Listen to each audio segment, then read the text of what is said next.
Donc, comme je disais tantôt, vous allez donc pouvoir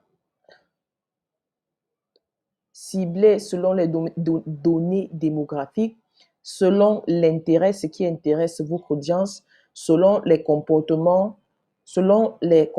donc, et dans chaque spécificité, bien sûr, c'est détaillé, comportement, activité numérique.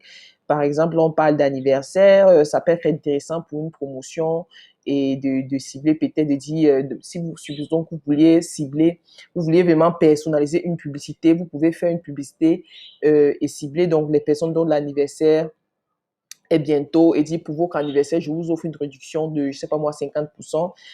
Et donc, Facebook va montrer donc votre publicité aux personnes qui auront autant pour moi un anniversaire dans les semaines et les semaines à venir, quoi. Donc, vous pouvez, selon le comportement d'achat ici, par exemple, vous pouvez cibler des personnes qui achètent rapidement. Vous pouvez cibler des expatriés. Donc, il y a vraiment, vraiment, vraiment, vraiment beaucoup de, d'options de ciblage auxquelles vous n'avez pas forcément accès lorsque vous procédez par le gestionnaire de publicité simplifié. Donc, une fois donc que vous aurez défini exactement ici au niveau des ciblages avancés à quel type de personnes vous voulez montrer votre publicité. Supposons qu'on choisisse là, je ne sais pas moi, données démographiques, formation, voilà. Vous pourrez donc maintenant cliquer ici pour créer une audience enregistrée. Ça, c'est en ce qui concerne les audiences enregistrées.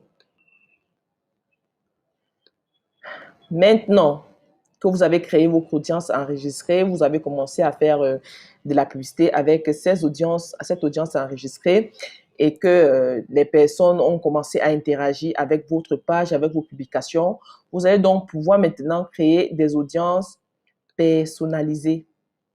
Ici, vous voyez, on vous demande de choisir vos ressources. On a bien expliqué que l'audience personnalisée, ce sont les personnes qui vous connaissent déjà. Est-ce que ce sont donc les personnes qui sont déjà qui ont déjà visité votre site internet? Est-ce que ces personnes sont des personnes qui, par exemple, ont téléchargé votre application?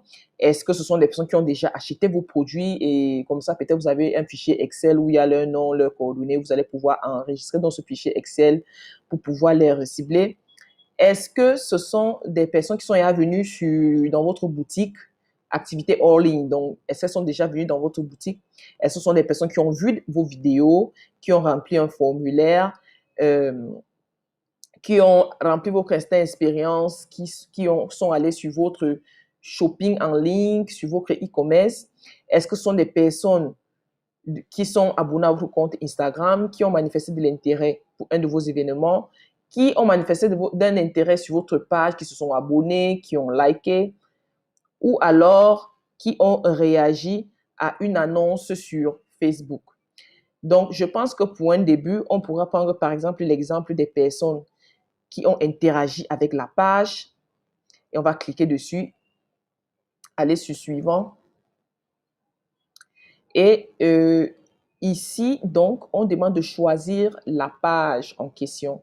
Donc, là, si vous avez plusieurs pages, vous allez pouvoir scroller pour choisir avec quelle page dont vous allez faire votre audience personnalisée. Et là, on vous propose maintenant de quel type d'interaction vous cherchez.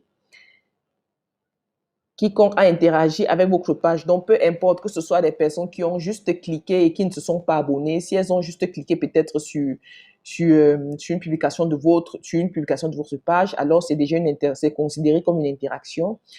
Des personnes qui aiment, ou bien qui sont abonnées à votre page, quiconque a visité votre page, des personnes ayant interagi. Bon, vous pouvez lire et voir un peu les différentes options, mais je pense que naturellement, pour un début, vous allez choisir quiconque a interagi avec votre page. Et là, ici, vous allez pouvoir choisir la rétention déterminée. Est-ce que ce sont les personnes qui ont interagi depuis les 365 derniers jours ou bien depuis le mois passé? C'est vous qui voyez. Et maintenant, ici, mettre le nom de votre audience, décrire et créer votre audience personnalisée, simplement.